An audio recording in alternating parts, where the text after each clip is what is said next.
కేంద్ర ప్రభుత్వం నుంచి కొన్ని కొన్ని చిన్న చిన్న లీకేజీలు బయటకు వస్తున్నాయి ఓకే హైదరాబాద్ గురించి, సెకండ్ క్యాపిటల్ అని రకరకాలుగా. సో దీన్ని దృష్టిలో పెట్టుకొని అదానీ అంబానీ లాంటి వాళ్ళు హైదరాబాద్లో ఇన్వెస్ట్ చేయడానికి ముందు చూపుతోటి వాళ్ళు పెద్ద ఎత్తున ఇక్కడ పెట్టుబడులు పెట్టడానికి ల్యాండ్ బ్యాంకింగ్ కూడా తీసుకుంటున్నారని చెప్పి విన్నాం. ఎంతవరకు నిజం? అంటే నేను దాన్ని ఇన్డెప్త్ గా వెళ్ళలేను, ఎందుకంటే కాకపోతే ఈవెన్ మీరన్నట్టు అదానీ వాళ్ళతో పాటు అమిత్ షా వాళ్ళ అటు సైడ్ నుంచి కూడా కొన్ని ల్యాండ్ పూలింగ్స్ జరుగుతున్నాయన్న టాక్ ఉంది. సో అంటే ఎప్పుడైనా సరే ఒక భూమి రాకపోయే ముందు ఒక పెద్ద పెద్ద కంపెనీలన్నీ ఫస్ట్ అది కంపల్సరీ. అది అంటే అదొక సైన్ ఫర్ రేపు భూమింగ్ అవ్వబోతుంది అనేది, రియల్ భూమ్ జరగబోతుంది అనేది ఒక సైన్. సో నేనేమంటానంటే అది పెద్ద కంపెనీలు లైక్ ఇప్పుడు వాసవి వాళ్ళు చూస్తే చాలా వెంచర్స్ కానీ, లేదంటే వాళ్ళ ఫ్యూచర్లో మల్టీ స్టేర్ అపార్ట్మెంట్ కట్టడానికి కానీ రెడీ ఉన్నారు. ఇప్పుడు మన మై హోమ్ వాళ్ళు అయితే 1000 acres స్మార్ట్ సిటీ కట్టడానికి రెడీ ఉంది. అంటే మీరు ఒక ఆలోచించండి, 1000 acres స్మార్ట్ సిటీ రాబోతుంది అంటే ఎంత ఎంప్లాయ్మెంట్ రాబోతుంది, ఎంతమంది అక్కడ ఉండబోతున్నారు. అంటే దీన్ని డెన్సిటీ అంటాం. డెన్సిటీ ఆఫ్ ద ల్యాండ్ ఇప్పుడు షాద్నగర్లో చాలా తక్కువ ఉంటే ఆ డెన్సిటీ ఆఫ్ ద ల్యాండ్ పెరగబోతుంది. సో అది పెరిగింది అంటే ఆటోమేటిక్గా మనకి ఆ ప్రైస్ అనేది పెరగబోతుంది అన్నమాట. సో ఛాన్సెస్ ఉన్నాయి అనే బ్యాక్ ఎండ్లో వచ్చే ఆ సమాచారం మీరు చెప్పినట్టు ఛాన్సెస్ ఉన్నాయి. పెద్ద పెద్ద హ్యాండ్స్ కూడా దీంట్లోకి రాబోతున్నాయి. సో ఇలాంటప్పుడు ఒక మిడిల్ క్లాస్ కానీ, లోవర్ మిడిల్ క్లాస్ కానీ, అప్పర్ మిడిల్ క్లాస్ కానీ ఒక మంచి ప్లాట్ తీసుకున్నా దే కెన్ బెనిఫిట్ అన్నట్టు. మీరు రిజిస్టర్డ్ ఎక్స్పర్ట్గా ఉన్నారు, దాదాపు 10 years నుంచి ఇదే మార్కెట్లో ఉన్నారు. సో మీకున్న అంచనా ప్రకారం ఇప్పటికిప్పుడు ఇన్వెస్ట్ చేద్దాం అనుకుని మేము అనుకుంటున్నాం. ఓకే, సో ఏ లొకేషన్ అయితే బెస్ట్ ఇప్పుడు జరుగుతున్న పరిణామాలను దృష్టిలో? నాకు పర్టికులర్ లొకేషన్స్ కావాలి. నేను చెప్పేది ఏంటంటే చెప్పే కదా, Shadnagar is the best. Shadnagar town expand అవ్వబోతుంది. రాజేంద్ర నగర్ ఒకటి, Rajendra Nagar is best for apartments అండి. అంటే రాజేంద్ర నగర్ లో ల్యాండ్ ఏం లేదు. మీరు ఇప్పుడు ఏదైనా ల్యాండ్ ఉందని తెలిస్తే ప్రెస్టేజ్ వాళ్ళు లేకపోతే పెద్ద పెద్ద కంపెనీ వాళ్ళు తీసుకుంటారు, 4-5 ఎకరాలు ఉన్నా కూడా. సో సామాన్యుడు అసలు నో డౌట్, సామాన్య middle class, upper middle class కూడా ల్యాండ్ కొనలేరు రాజేంద్ర నగర్ లో. బట్ అపార్ట్మెంటే ₹1,00,00,000 అయింది. ఇంకా ల్యాండ్ విషయాన్ని మనం ఆలోచించలేము. అది కూడా ఏంటి, ఒక 50 floorల అపార్ట్మెంట్లో చిన్న పార్ట్ తీసుకుంటేనే ₹1,00,00,000 ఉంది మనకి. సో 100% ల్యాండ్ ఎక్వైర్ చేయలేము. ల్యాండ్ ఎక్వైర్ చేయాలి అంటే టాప్ బిల్డర్స్ ఎవరైతే ఉన్నారో, క్యాండియర్ కావచ్చు, లేదంటే ప్రెస్టేజ్ కావాలి, ఇలాంటి వాళ్ళకి ల్యాండ్ ఎక్వైర్ చేసుకుంటే వాళ్ళకు ఉపయోగం ఉంటుంది. కానీ ఒక సామాన్యుడు అబోవ్ మిడిల్ క్లాస్ ఎవరు కూడా ఆ ఏరియాలో చేయలేము. అంటే రాజేంద్ర నగర్ ఈజ్ నెక్స్ట్ మంచి ప్లేస్. అది కాకపోతే మంచి భూమింగ్ ఉన్న ప్లేస్, నో డౌట్, అందులో డౌట్ అయితే లేదు. లైక్ సెకండ్ కోకాపేట అంటున్నారు ఇప్పుడు దాన్ని, రాజేంద్ర నగర్ని. సో అది అవుతుంది. ఎందుకు అంటే దర్ ఇస్ ఏ కనెక్టివిటీ, మళ్ళీ సేమ్ హైవేకి అక్కడి నుంచి మనకి ఏదైతే ఎయిర్పోర్ట్ కనెక్టివిటీ బాగుంది, అక్కడ ల్యాండ్ నేచర్ బాగుంది, అక్కడ దగ్గరలో ఉన్న సదుపాయాలు బాగున్నాయి, ఇన్ఫ్రాస్ట్రక్చర్ బాగా డెవలప్ అయింది. ఓకే, దానికి మెట్రో కనెక్టివిటీస్ అవి కూడా దగ్గరలో ఉన్నాయి. ఇవన్నీ కూడా మన ఏదైతే రాజేంద్ర నగర్ ఉందో బెస్ట్ అవుతుంది.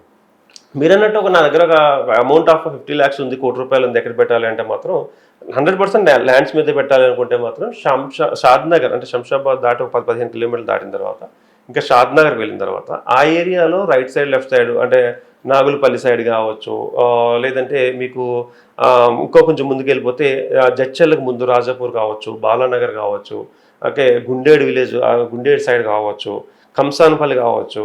ఓకే, అంటే ఆ ఏరియాస్ లో చెప్తున్నాను. మీరు అనేది మొత్తం ఈ చెప్తున్నాను. మీరు చెప్పేది ఏంటంటే 50 lakhs నుంచి ₹1,00,00,000 పెట్టేది మిడిల్ క్లాస్ పీపుల్. ₹1,00,00,000 బిలో ఎవరైనా సరే రియల్ ఎస్టేట్ లో దిగుతున్నారంటే మినిమం దాన్ని మిడిల్ క్లాసే అంటారు. 50 నుంచి ₹1,00,00,000 అంత మించి మనం ఏం చేస్తాం. సో వీళ్ళని దృష్టిలో పెట్టుకొని మనం మాట్లాడుకుంటున్నాం ఇవన్నీ. ఎందుకంటే రేపు రాబోయే కాలంలో RRR కంప్లీట్ అయిపోతే పెద్ద గేమ్ చేంజర్ అనేది ఇక్కడ కనపడబోతుంది. హైదరాబాద్ రూపురేఖలు మారిపోతున్నాయి. సో దాంతోపాటు స్మార్ట్ సిటీ ఏదైతే ఉందో 4th city ఒకేసారి ఇది 2 కంప్లీట్ అయినా కానీ ఆశ్చర్యపోవాల్సిన లేదు.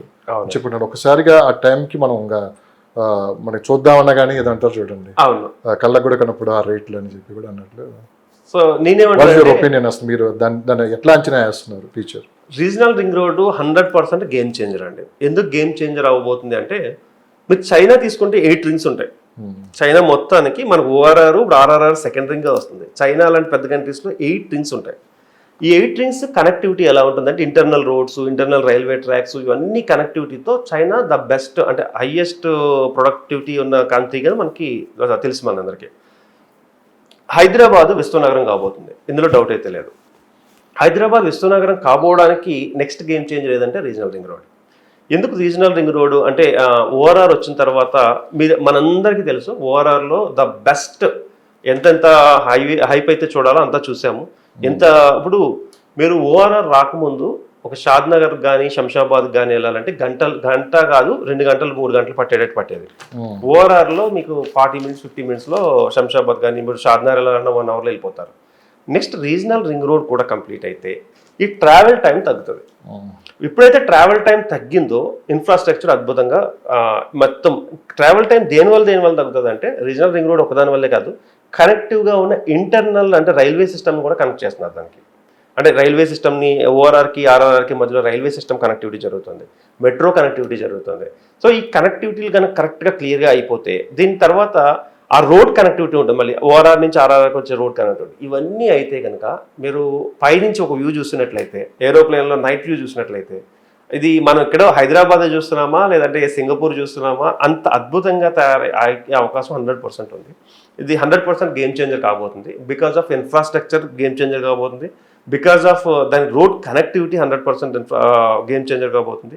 అండ్ ఈ అన్నిటితో పాటు రోడ్స్ ఏవైతే ఉంటాయో అంటే ప్యారలల్ రోడ్స్ ఏవైతే వస్తాయో ఇవన్నీ కూడా పర్సన్స్కి టైం తగ్గింది అంటే వాల్యూ పెరిగింది అనుకోండి. అంటే మనం ఇప్పుడు అంతా కూడా టైంని కొనుక్కుంటున్నాం చెప్పాలంటే.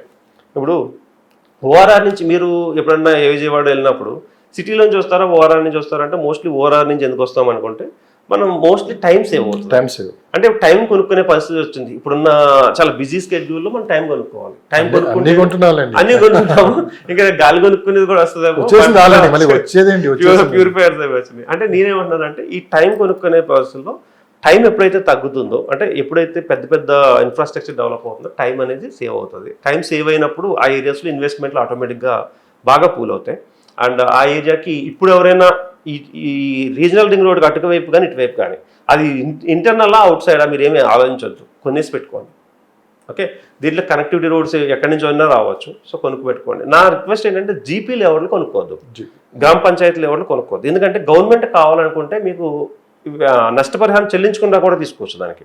సో జీపీ లేఅవుట్లో ఇన్వెస్ట్ చేయకండి. తక్కువ వచ్చినా కూడా రీజనల్ రింగ్ రోడ్ కానీ అటువైపు కానీ ఏమైనా జీపీ లేఅవుట్లు ఉంటే వాటిని అవాయిడ్ చేసేసాయండి. మంచి proper RERA and DTCP approval layouts ఉంటే హ్యాపీగా దాంట్లో ఇన్వెస్ట్ చేసుకోవచ్చు. So first of all thank you real boom. And మీరు ఎవరైనా ఎలాంటి సజెషన్స్ కావాల్సి వచ్చినా అది ఒకసారి సిల్లీ సజెషన్ అన్న అడగొచ్చు, పెద్ద ఇంపార్టెంట్ సజెషన్ అన్న అడగొచ్చు. So you can contact me. నేను ఎనీ టైం మీకు ఒకవేళ మొబైల్లో నేను అందుబాటులో లేకపోయినా వాట్సాప్లో మీరు నాకు పింక్ చేసినట్లయితే 100% నా టైం చూసుకుని స్కెడ్యూల్ ఫిక్స్ చేస్తాను. నా నెంబర్ 9391151121. సో ఎలాంటి క్వశ్చన్ అయినా మీరు అడగండి. ప్రజెంట్ 100% మీకు అక్యురేట్గా చెప్పడానికి ట్రై చేస్తాను నాకున్న నాలెడ్జ్ ఉపయోగించి. Thank you.